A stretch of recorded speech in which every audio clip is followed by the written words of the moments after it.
이번에는 온도와 부피의 관계에 대해서 이야기를 하겠습니다.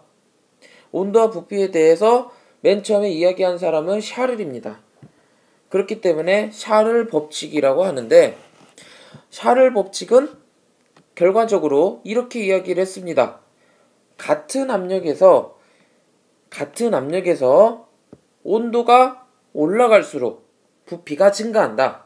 그런데 어떻게 증가하냐면 1도씩 올라갈 때마다 0도씨의 부피에 273분의 1씩 커진다. 이렇게 이야기를 했습니다. 이렇게. 이것을 식으로 굳이 쓰질 않겠습니다. 여기서 중요한 거는 온도가 올라가면 부피가 증가한다. 온도가 올라가면 부피가 증가한다. 이 관계를 여러분들이 아는 게 가장 최우선적으로 이해해야 되는 겁니다. 다음으로 여러분들이 확인할 그래프입니다. 그래프.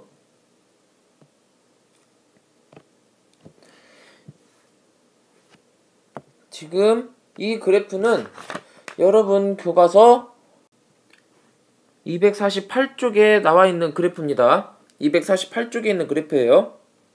우선 첫 번째로 X축하고 Y축을 확인해 봅시다. X축은 온도를 나타내고 있고요. 그리고 Y축은 부피를 나타내고 있습니다. 여러분도 알다시피 X축은 왼쪽에서 오른쪽으로 가면 커진다 이렇게 얘기할 수 있고요. 그리고 Y축은 아래에서 위로 올라갈수록 커진다. 우리가 기본적으로 이걸 확인할 수 있습니다. 그런데 지금 X축은 지금 가운데에 원점을 중심으로 해서 플러스와 마이너스로 나뉘게 됩니다. 플러스와 마이너스로. 지금 여러분들이 보고 있는 그래프는 1차식이라고 하는 걸 알 수가 있습니다. 1차식. 1차식에 대해서는 얘기를 하지 않고 그냥 넘어가도록 할게요. 그런데 지금 온도가 증가하면 증가할수록 부피도 커지게 된다. 우리가 이걸 알 수가 있습니다. 그런데 앞에서 선생님이 1도가 커지게 되면 부피에 0도씨의 부피에 273분의 1도씩 커진다고 했습니다. 그럼 우리가 직접 하나씩 계산을 해보면서 정리를 해봅시다. 샤를의 법칙은 1도가 올라갈 때 0도씨의 부피에 273분의 1만큼 커진다고 했습니다. 그러면 첫 번째 0도씨일 때요. 기체의 부피를 일단 적어볼까요? 온도, 그 다음에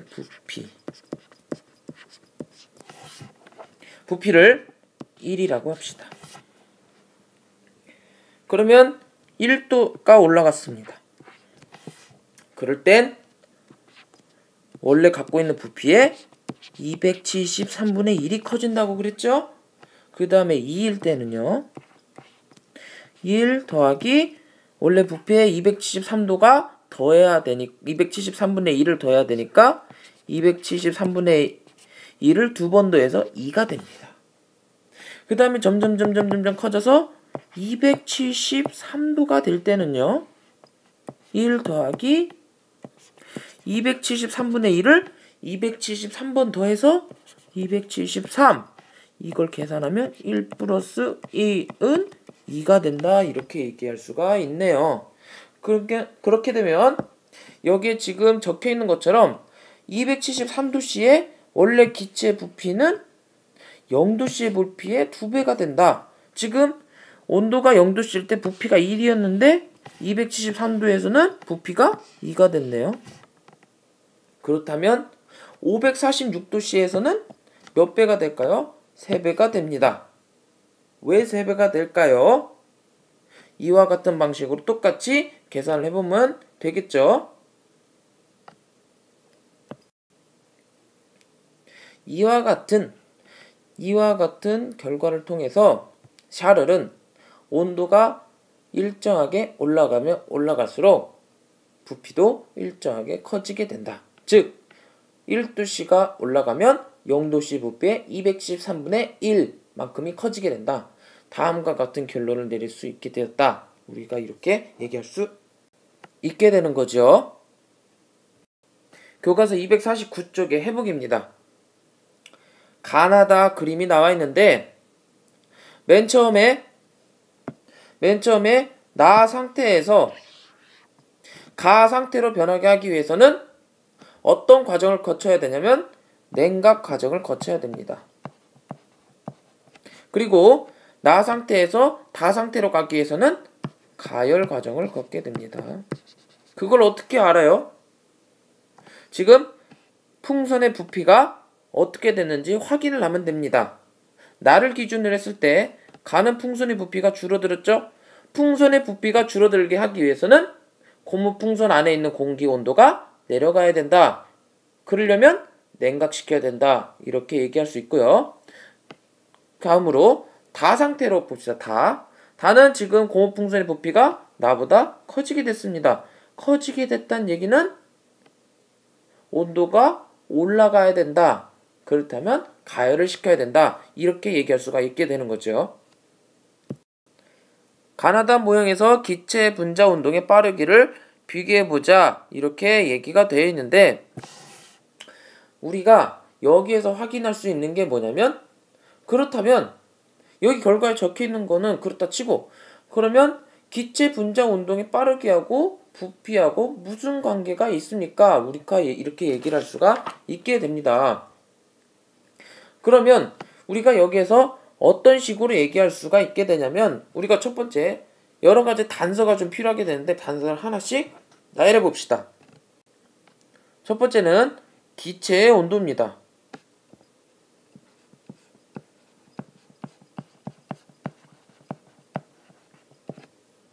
그 다음 두 번째는 분자의 운동입니다. 여기서 말하는 분자의 운동은 기체 분자의 운동을 얘기하는 겁니다. 그 다음에 세 번째는 충돌 핵수입니다. 충돌 핵수.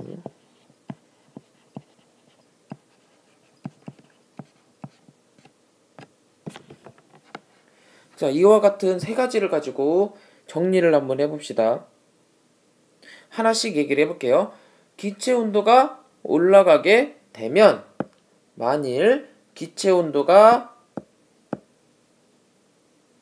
색깔을 바꿔서 기체 온도가 올라가게 되면 분자의 운동은 활발해집니다. 분자 운동은 활발해지는데 그럼 분자 운동이 활발해지게 되면 분자들이 풍선벽에 부딪히는 횟수가 증가하게 됩니다. 그렇다면 이 결과 어떤 결과가 만들어지게 되냐면 기체 온도가 올라가서 분자 운동이 활발해지고 충돌 횟수가 올라가게 되면 풍선 안에 있는 압력이 증가합니다. 풍선 안에 있는 공기의 압력이 증가하게 되고 그 압력이 증가하게 되면서 점점점 풍선의 부피가 커지게 됩니다. 그럼 풍선의 부피가 얼마만큼 커지게 되냐면 대기의 압력과 풍선 안에 있는 공기 압력과 같아질 때까지 커지게 됩니다. 우리가 이렇게 정리할 수가 있게 되는 거죠. 자, 이제 온도에 따른 부피의 변화입니다. 지금 여러분들이 확인할 수 있는 게 이 화살표인데요. 화살표가 지금 위에서 아래, 아래에서 위 이렇게 두 개의 화살표가 나눠져 있는 걸 여러분들이 확인할 수 있습니다. 첫 번째, 위에서 아래로 내려오는 거는 이건 대기압입니다. 대기압. 이건 지난번에도 이야기했기 때문에 간단하게만 얘기할게요. 그 다음에 아래에서 위로 올라가는 거는 내부 공기 압력입니다. 내부 공기 압력.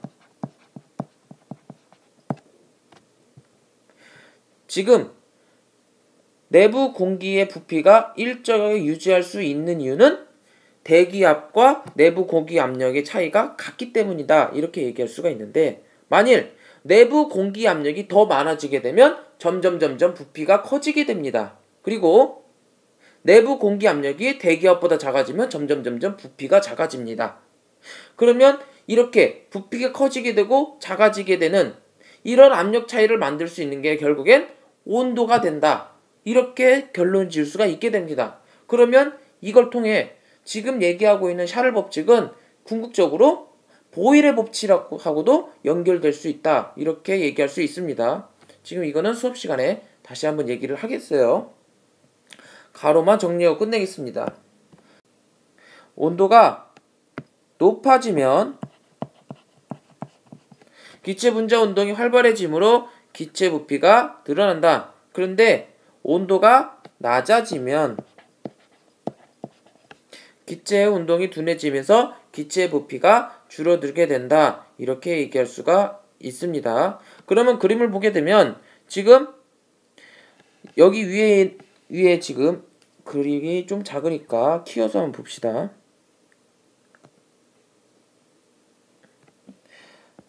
지금 여기 위에 있는 게 공기의 온도입니다. 0도씨, 273, 546 이렇게 되는데 지금 온도가 올라가면 올라갈수록 분자의 운동이 활발해지고 분자 운동이 활발해지면 벽에 부딪히는 분자들의 개수가 많아지니까 압력이 커지게 됩니다. 그럼 압력이 커지게 되면 그 압력 커지는 것 때문에 부피가 증가하게 된다. 우리가 이렇게 결론을 내릴 수가 있게 되는 겁니다. 여기까지가 지금 샤를의 법칙에 대한 대략적인 내용입니다. 이 내용을 잘 복습하고 정리해서 다음에 볼 쪽지 시험 잘 대비하도록 합니다.